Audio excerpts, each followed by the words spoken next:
आज के दिन हम श्रीमद् वाल्मीकि रामायण इस पुस्तक का स्वाध्याय करते हैं और इस पुस्तक में हम अयोध्या कांड के 64वें सर्ग के 8 श्लोकों को पढ़ चुके हैं और आज हम 9वें श्लोक से आगे बढ़ने वाले हैं और यहाँ जो प्रकरण चल रहा है वो गुह से सारी बात होने के पश्चात राजा गुह जो गंगा तट पर अपने राज्य को संचालन कर रहे थे तो उनको आश्वस्त किया भरत जी ने कि मैं जो है उनको वापस लेने जा रहा हूँ श्री राम जी को। ऐसा उनको आश्वस्त किया और ऐसा आश्वस्त करके और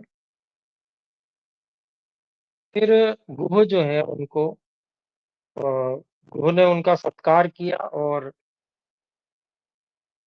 गंगा जी से पार उतारने के लिए वो तैयार हो गए और रात्रि विश्राम के पश्चात फिर आगे का ये कार्य यहाँ पर अर्थात जो सभी सुबह नावों में चढ़ने लगे वो सारी की सारी यहाँ पर कथा का वर्णन है। तो 8वें श्लोक तक हम पढ़ चुके हैं। तो 8वें श्लोक में जो है भरत शत्रुघ्न माता कौशल्या सुमित्रा इत्यादि जो भी अ,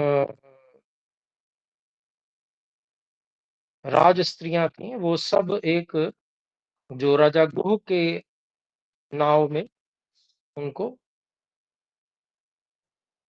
उसमें बैठाया गया। तो अब 9वें श्लोक की बात हम करते हैं। तो ये 9वां श्लोक मैं पढ़ रहा हूँ। नारीणामभिपूर्णास्तु काश्चित् काश्चित् च वाजिनाम् काश्चिच्च तत्र वहन्ति स्म यानयुग्यं महाधनम्।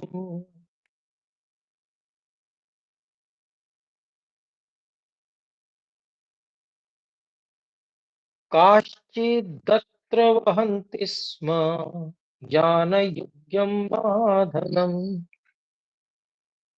तो इसके शब्दों को अलग अलग करते हैं। नारीणाम अभिपूर्णाः तु काश्चित् काश्चिच्च वाजिनाम् काश्चित् अत्र वहन्ति स्म यानयुग्यं महाधनम्।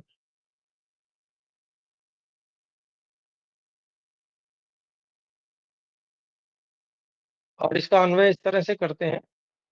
काश्चित् नारीणाम् अभिपूर्णाः तु काश्चिच्च वाजिनाम् काश्चित् अत्र महाधनम् यानयुग्यं वहन्ति स्म। तो अभिप्राय हुआ कोई नाव तो काश्चित मतलब कोई कोई नाव, बहुत सारी नाव थी 500 के लगभग। तो उन नावों में वर्णन कर रहे हैं महर्षि वाल्मीकि जी की कौन कौन कैसे कैसे कहाँ कहाँ बैठे हुए थे, क्या क्या उन नावों में लदा हुआ था। तो वर्णन कर रहे हैं कि कोई कोई ऐसी नौका थी जिसमें सारी की सारी स्त्रियां ही भरी हुई थी, नारीणाम अभिपूर्णा। तो महिलाओं की ही वहां पर पूरा समूह महिलाओं का वहां पर था। और काश्चित वाजिनाम, और कोई कोई जो नौकाएं थी वो घोड़ों से ही भरी हुई थी।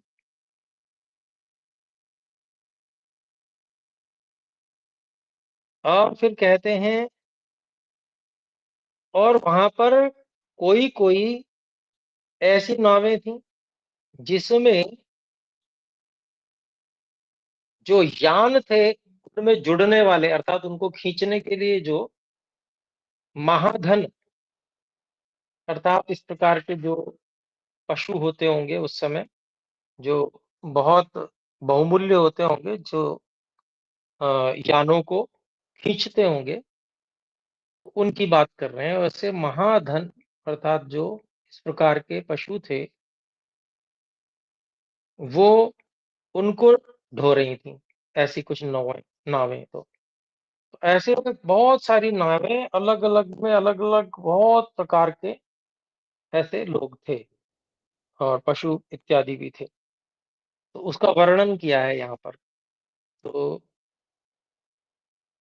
पूरी सेना को पार उतारना था, तो किस प्रकार से व्यवस्था की होगी राजा गो ने, उसकी एक परिकल्पना यहाँ प्रस्तुत की है इस श्लोक में।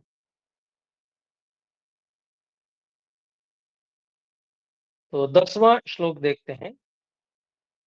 पताकिन्यस्तु तानावः स्वयं दाशैरधिष्ठिताः वहन्त्यो जनमारुढम् तदा समपेतुराशुगाः।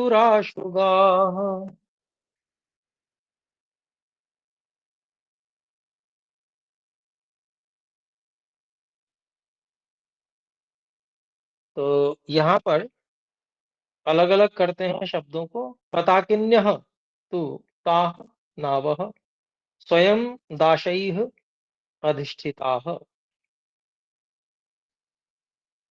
वहन्त्यः जनम् आरूढम् तदा समपेत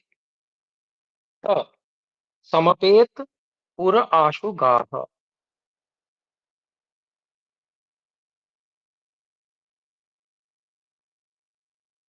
तो यहाँ पर इसका हम अन्वय इस प्रकार से करते हैं।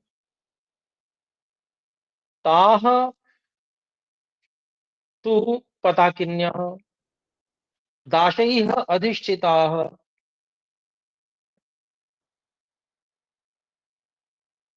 पुर आशुगाः नावः तदा स्वयं आरूढं जनं वन वहन्त्यः समपेतुः समपेत।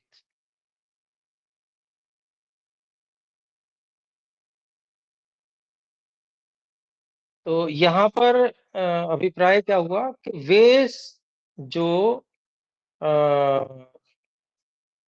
झंडों वाली पताकिन्य है, पताकाओं वाली, ध्वजाओं वाली,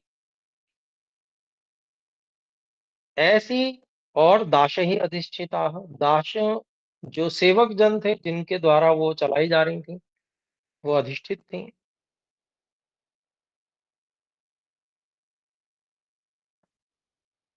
और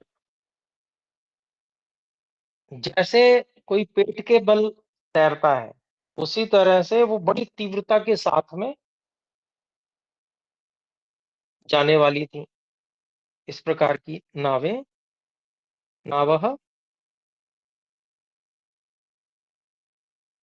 तो तब वे जो नावें थीं, उन नावों ने स्वयं उस पर चढ़े हुए जन समुदाय को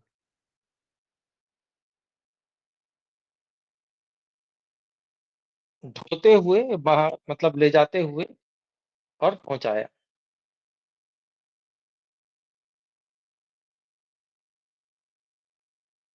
ढोते हुए ले जाने लगे। तो ये इस प्रकार से इसका अभिप्राय हुआ। तो कुल मिला के बात ये हुई कि जो इस प्रकार की नाव, अ, इस प्रकार की ध्वजाओं से युक्त नावें थीं, जिन पर जो सेवक, जो दास थे, वो उनका संचालन कर रहे थे।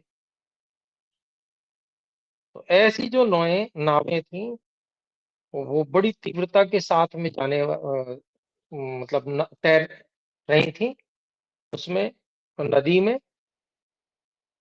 और उसमें जो जन समुदाय चढ़ा हुआ था उन नावों में, उनको वो ले जाते हुए और आगे बढ़ा रही थी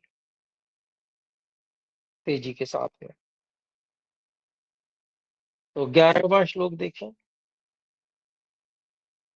सा पुण्याध्वजिनी गंगाम दाशैः संतारिता स्वयं मैत्रे मुहूर्ते प्रययौ प्रयागवनमुत्तमम्।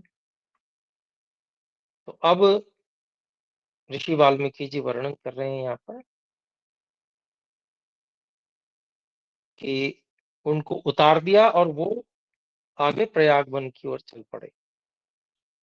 तो यहाँ पर देखते हैं अलग अलग शब्द। सा पुण्या द्विजिनी गंगाम, ध्वजिनी गंगाम दाशैः संतारिता स्वयं मैत्रे मुहूर्ते प्रययौ प्रयाग वनम उत्तमम।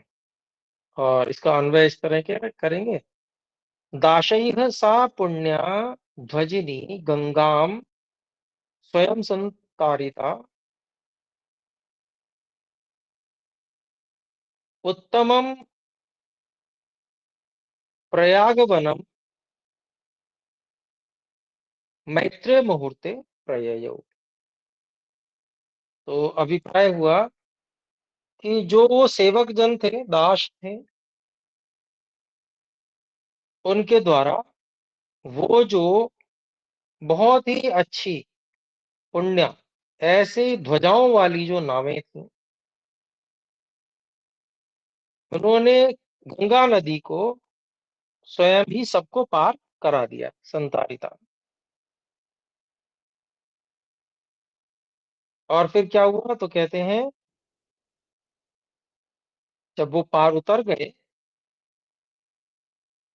तो जो बड़ा ही उत्तम प्रयाग वन था, उस वन को मैत्र मुहूर्त में वे चल पड़े। तो इस प्रकार से जो प्रयाग वन बड़ा ही उत्तम प्रयाग वन था, उसके लिए वो मैत्र मुहूर्त में ही चल पड़े। ये मैत्र नाम का मुहूर्त जो है वो प्रातः काल का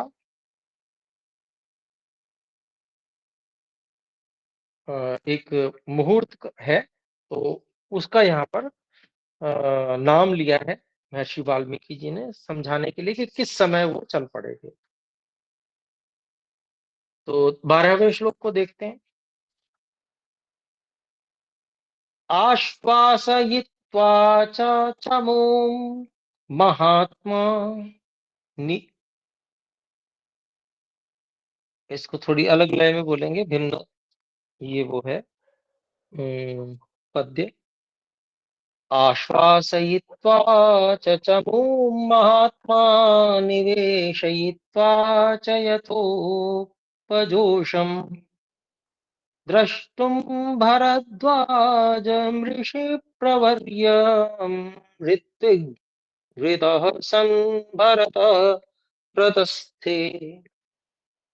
तो यहाँ पर इसके अलग अलग शब्द हैं। आश्वासयित्वा च चमूं महात्मा निवेशयित्वा च यथा उपजोषम द्रष्टुम भरद्वाजम ऋषि प्रवर्यम ऋत्विग्वृत्तः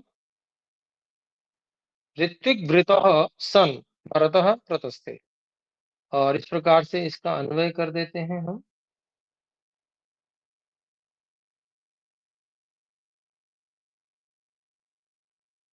चमूं च आश्वासयित्वा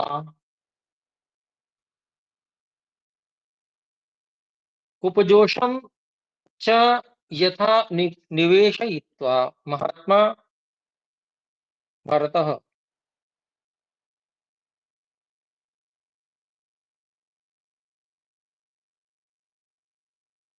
महात्मा भरतः ऋत्विग्वृत्तः सन् भारद्वाज ऋषि प्रवर्यम द्रष्टुम प्रतस्थे। तो अभिप्राय क्या हुआ कि चमू कहते हैं सेना को आश्वासन देकर, अर्थात कि भाई आप यहीं रुकिए।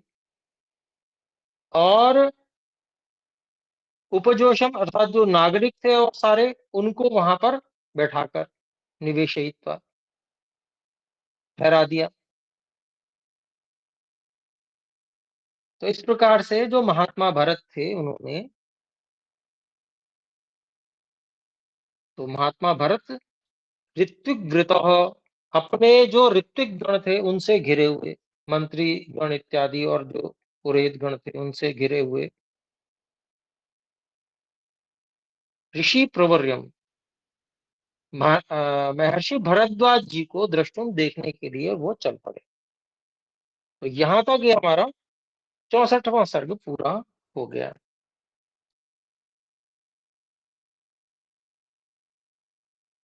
अब हम 65वें सर्ग की ओर चलते हैं। तो 65वें सर्ग में जो ऋषि भारद्वाज के आश्रम में उनका, भरत जी का और जो भी सेना इत्यादि थी उसका वहां पर पहुंचना जाना, ये सब यहाँ पर दर्शाया गया है। तो आइए देखते हैं पहला श्लोक। भरद्वाजाश्रमं दृष्ट्वा क्रोशादेव नरर्षभः बलं सर्वमवस्थाप्य जगाम सह मंत्रिभिः। अलग अलग शब्द हैं। भरद्वाज आश्रमं दृष्ट्वा क्रोशात् एव नर नरर्षभः बलं सर्वम अवस्थाप्य जगाम सह मंत्रिभिः। और अन्वय इस प्रकार करेंगे। नरर्षभः क्रोशात् एव भरद्वाज आश्रमं दृष्ट्वा सर्वं बलम अवस्थाप्य सह मंत्रिभिः जगाम। अभिप्राय हुआ कि नरों में जो श्रेष्ठ महात्मा भरत जी थे, उन्होंने कोस भर दूर से ही ऋषि भारद्वाज जी का आश्रम देखकर और अपनी जितनी भी सभी सेनाएं थी उन सबको अवस्था पे वहां पर रोक कर और मंत्रियों के साथ में वो चल पड़े। एक कोस पहले ही उन्होंने सेनाओं को रोक दिया जैसे ही उनको दिखा आश्रम। फिर आगे कहते हैं, पद्भ्यामेव हि धर्मज्ञ न्यस्त शस्त्र परिच्छद वसानो वाससी क्षौमे पुरोधाय पुरोधसम। अलग अलग शब्द। पद्भ्याम एव हि धर्मज्ञ न्यस्त शस्त्र परिच्छद वसानः वाससी क्षौमे पुरोधाय पुरोधसम। और अन्वय इस प्रकार है। धर्मज्ञ पद धर्मज्ञ ही शस्त्र परिच्छद न्यस्त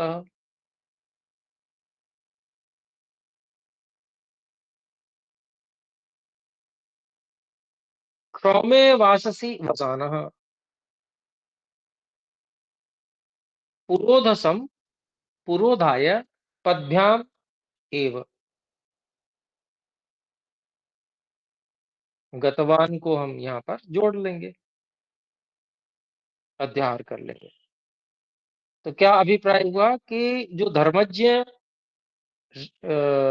महात्मा भरत जी थे, उन्होंने निश्चय से अपने सभी शस्त्रों को और सभी राजसी परिधानों को छोड़ दिया, रख दिया। और क्षौमे द्विवचन है तो दो, अर्थात ऊपर और नीचे का दो वस्त्र, ये जो वस्त्र हैं वो पहनकर, वसाना पहने हुए, पुरोधसम जो पुरोहित गण हैं जो आगे चलने वाले हैं उनको सामने रखकर और वो आगे बढ़े ऋषि भरद्वाज के आश्रम में। पैदल पैदल ही वो ऋषि भरद्वाज के आश्रम की ओर चल पड़े, पद्भ्यामेव। तो यहाँ पर ये इस प्रकार से आगे बढ़ रहे हैं। फिर आइए देखें तीसरा श्लोक। ततः संदर्शने तस्य भरद्वाजस्य राघवः मंत्रिणस्तानवस्थाप्य जगामानु पुरोहितम्। तो ततः संदर्शने तस्य भरद्वाजस्य राघवः मंत्रिणः तान् अवस्थाप्य जगाम पुरोहितम्। इसका इस प्रकार अन्वय करते हैं। ततः तस्य भरद्वाजस्य संदर्शने राघवः तान् मंत्रिणः अवस्थाप्य पुरोहितम् अनुपुरोहितम जगाम, अनुपुरोहितम जगाम, ऐसे। तो क्या हुआ? तो ऐसा जब ये पैदल जा रहे थे, पैरों से ही जा रहे थे, तो वहां से उन ऋषि भरद्वाज जी को देखने पर, जब वो दूर से ही दिखे, तो दूर से ही भरद्वाज ऋषि जब उनको देखा, तो संदर्शने, तो जो राघव अर्थात भरत जी, तो भरत जी ने उन मंत्रियों को, तान मंत्रिण, उन मंत्रियों को अवस्था पे वहीं रोक दिया, रोक कर, और अनुपुरोहितम, जो मुख्य पुरोहित ऋषि वशिष्ठ जी थे, उनके पीछे पीछे जगाम, वो भी चल दिए। अर्थात केवल वशिष्ठ जी को आगे करके चलने लगे, बाकी सब मंत्रियों को वहीं रोक दिया, ये अभिप्राय हुआ। जैसे ही दूर से देखा ऋषि भरद्वाज खड़े हैं, तो ऐसा कर दिया उन्होंने। चौथा श्लोक। वसिष्ठमथ दृष्ट्वैव भरद्वाजो महातपाः संचचालासन संचचालासनात्तूर्णम् शिष्यानर्घ्यमिति ब्रुवन्। तो अलग अलग शब्द है। वसिष्ठम अथ दृष्ट्वा एव भरद्वाजः महातपाः संचचाल आसनात् तूर्णम् शिष्यान् अर्घ्यम इति ब्रुवन्। और इसका अन्वय इस प्रकार करते हैं। महातपः भरद्वाजः अथ वसिष्ठम दृष्ट्वा एव शिष्यान् अर्घ्यमिति ब्रुवन् आस आसनात् तूर्णम संचचाल। तो अभिप्राय क्या हुआ? जो महातपस्वी ऋषि भरद्वाज जी थे, और जब उन्होंने वशिष्ठ जी को देखा, तो उनको देखते ही शिष्यों को अर्घ्य लेके आओ ऐसा कहते हुए वो अपने आसन से उठ खड़े हुए।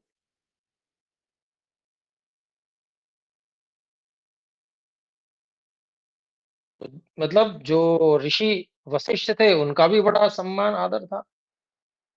तो महर्षि जो भरद्वाज जी थे, उनका सम्मान विशेष करने के लिए ऐसा, फिर उन्होंने देखा तो ऋषि वशिष्ठ जी आ रहे हैं, तो उन्होंने अपने शिष्यों को अर्घ्य देने के लिए आवाज लगाई और आसन से उठ के खड़े हो गए। फिर है पांचवा श्लोक। तो पांचवा श्लोक, अच्छा, हम फिर अगली कक्षा में पढ़ेंगे क्योंकि अभी समय हो चुका है। तो आइए एक बार ओम का उच्चारण करते हैं। ओ ओम। सभी को सादर नमस्ते जी। नमस्ते गुरु जी। नमस्ते। सभी को सादर नमस्ते जी।